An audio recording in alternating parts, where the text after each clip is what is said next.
You're in the way. Can you please leave the house until I get back? Understood. I'll head back to my parents' home then. So I started making arrangements to move out of the house.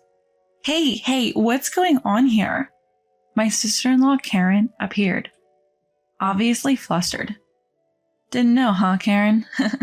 But it's too late now. My name is Jennifer, a 34-year-old office worker. I've been married to my husband, Mark, for 2 years. We've been living a fulfilling life. But Mark is about to go on a 2-year solo assignment to Anchorage. I agonized over whether to accompany him, but I didn't want to quit my job, so I decided to stay behind. If Mark isn't around, paying rent feels wasteful, so I moved into my in-laws' house temporarily to live with my parents-in-law. There's another reason I decided to live with my in-laws. My father-in-law, Daniel, has become in need of care. Right now, Daniel lives with my mother-in-law, Nancy, so she has to handle both the caregiving and household chores by herself. This would drastically increase Nancy's burden, so I thought it would be good if I could move into the in-laws' house and help out with the household chores. Both my parents-in-law were grateful, and it worked out well for Mark and me since we wouldn't have to pay rent. So here I am, living in my in-laws' house. My parents-in-law are genuinely kind people, so my life with them has been pretty comfortable. After work, Nancy usually has dinner mostly prepared. I initially offered to take care of dinner, but when her caregiving duties are light, Nancy often helps out. We finish up together and dinner is ready in no time. I really appreciate coming home to a nearly ready meal. Plus, it's lovely to cook with Nancy in the kitchen, and even when I'm tired from work, cooking is therapeutic. I initially felt lonely about living apart from Mark for 2 years, but thanks to my in-laws, I've been able to ease that loneliness quite a bit. Jennifer, your cooking is really delicious. I know, right? Mark is so lucky to eat like this every day. Come on, Nancy's cooking is amazing too. Mind sharing your recipe next time? Sure, I'd love to. My relationship with my parent-in-laws was pretty great. I kept in touch with Mark regularly, doing video calls and such. Life at work was smooth sailing, and most days were peaceful and calm. But it wasn't all rosy. My issue was Karen. I'm home. Hey Karen, welcome back. Were you planning on coming over today? Thomas said it's happy hour, so here I am. You could have given us a heads up. Well, you don't have to be formal with me, so it's cool if I just show up. It's not like I just came home to visit. Hi, Karen. Wait, why are you here? Karen made a face when she saw me. Jennifer is living with us now. Living here? We explained this to you, remember? Because Mark is on a work assignment, Jennifer is staying with us temporarily. Is that so? Oh, we could have a nice family dinner. Karen's offhand comment had a barb in it. It felt like she didn't consider me part of the family. Hey Karen, Jennifer is part of our family too. What's the problem? Daniel also seemed concerned and called her out on it. Karen just rolled her eyes and mumbled, whatever. I sighed. For some reason, Karen has disliked me from the get-go. Her cold attitude puzzled me. Despite being married for years, Karen still treated me this way, so I usually kept my distance. Living with my in-laws meant seeing Karen more often, whether I liked it or not. Karen, on the other hand, can't stand me. She avoids making eye contact or starting a conversation with me during meals. And yet, she has no problem barking orders at me. Hey, Jennifer. Don't you notice we're out of drinks?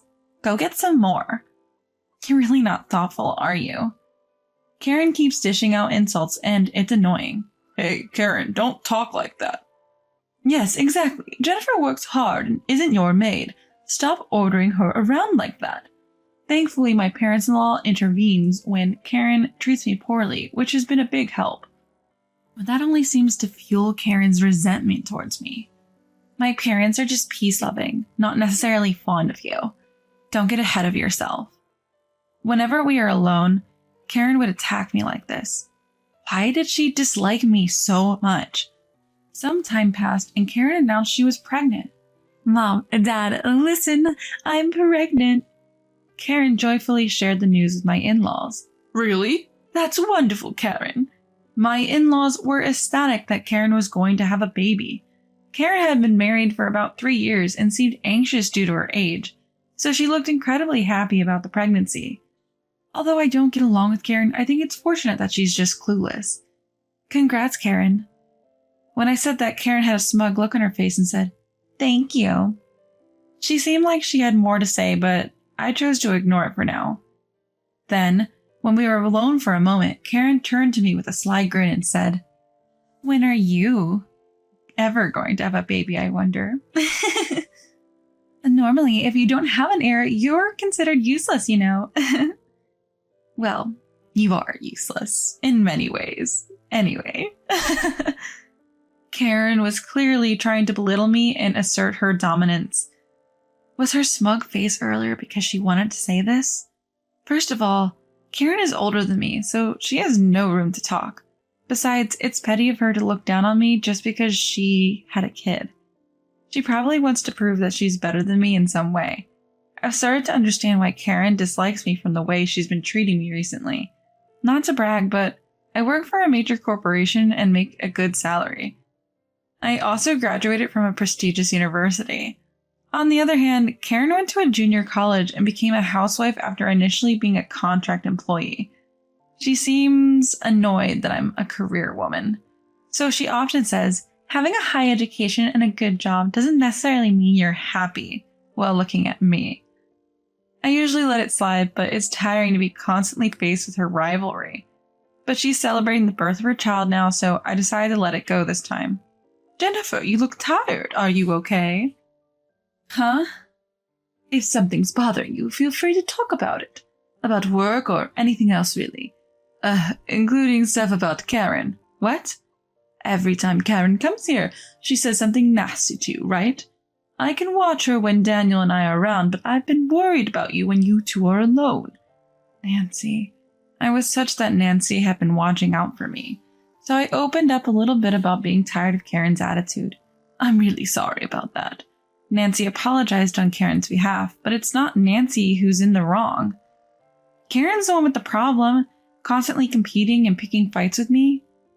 You have nothing to apologize for, Nancy. Even just talking about it like this makes me feel a little bit better. Really, I'm sorry I couldn't be more helpful.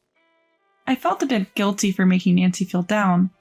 Basically, or rather, 100% of the problem is with Karen, but I realized that I needed to address this issue somehow. Then something happened that made me lose my temper. One evening, after dinner, my phone rang. I was about to answer, but I froze when I saw the screen. Karen's name was displayed surprisingly. "Oh, it's Karen. What could she possibly want?" Who knows?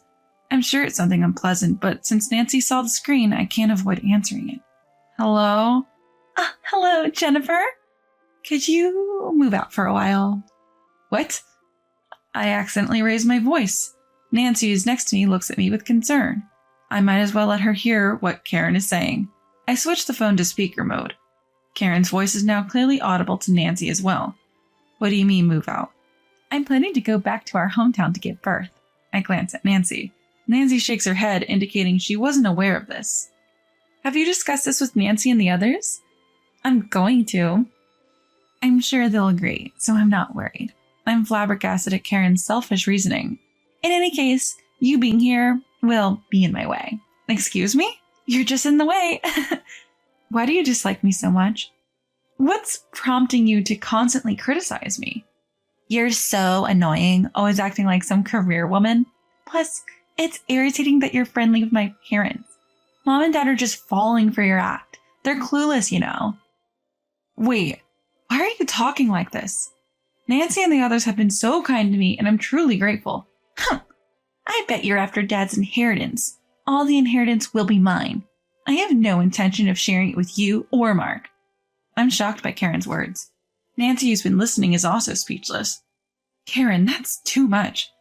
I thought you cared more about that family, about Daniel and the others."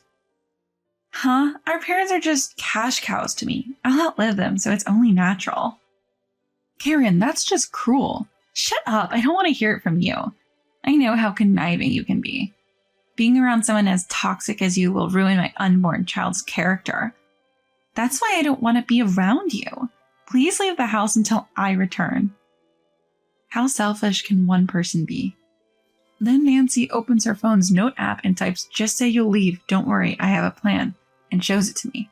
So urged by Nancy, I say, "All right, I'll go back to my parents' house." "Please do. Let me know as soon as you leave, but try to leave as soon as you can. Leave within a week to 10 days. Karen hangs up after saying that. "I'm so sorry about Karen, Jennifer. I can't believe she's been harboring such awful thoughts. I've made up my mind. I'm going to cut ties with Karen. Because Karen clearly doesn't care about me or Daniel.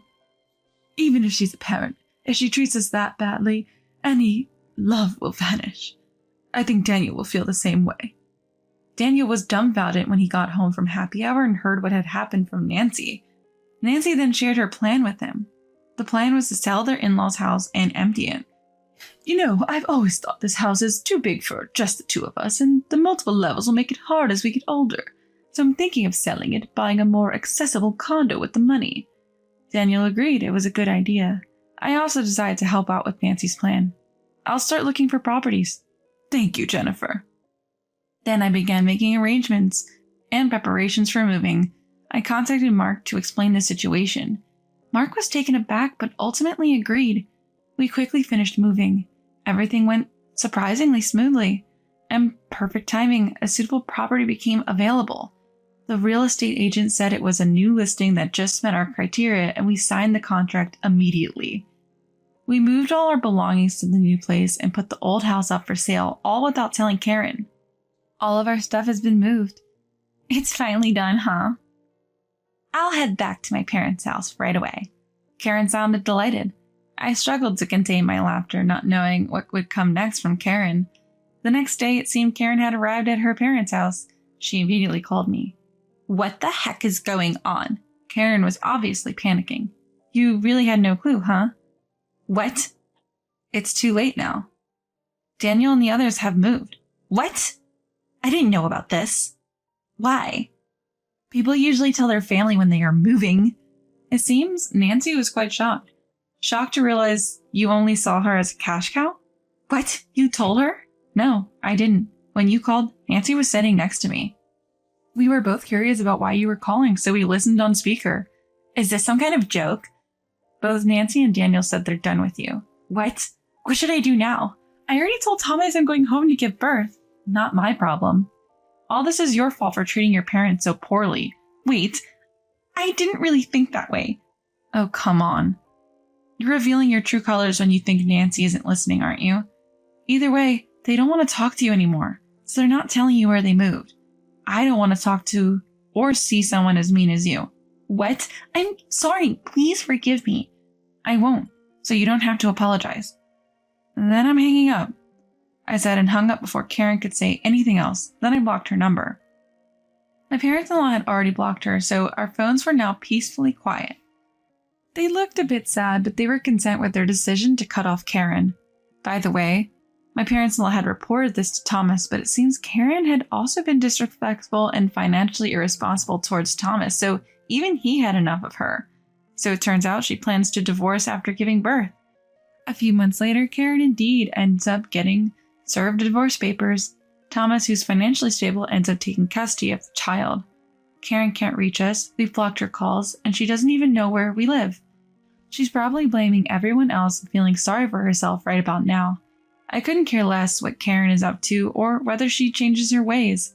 While waiting for Mark's work assignment to finish, I've been spending peaceful days with my parents-in-law. Mark visits us regularly and brings gifts from Anchorage. Whenever he can take some time off, I go to Anchorage and we spend quality time together. The days are flying by, and I know it won't be long before Mark and I can live together again. Until then, I look forward to more happy days with my in-laws.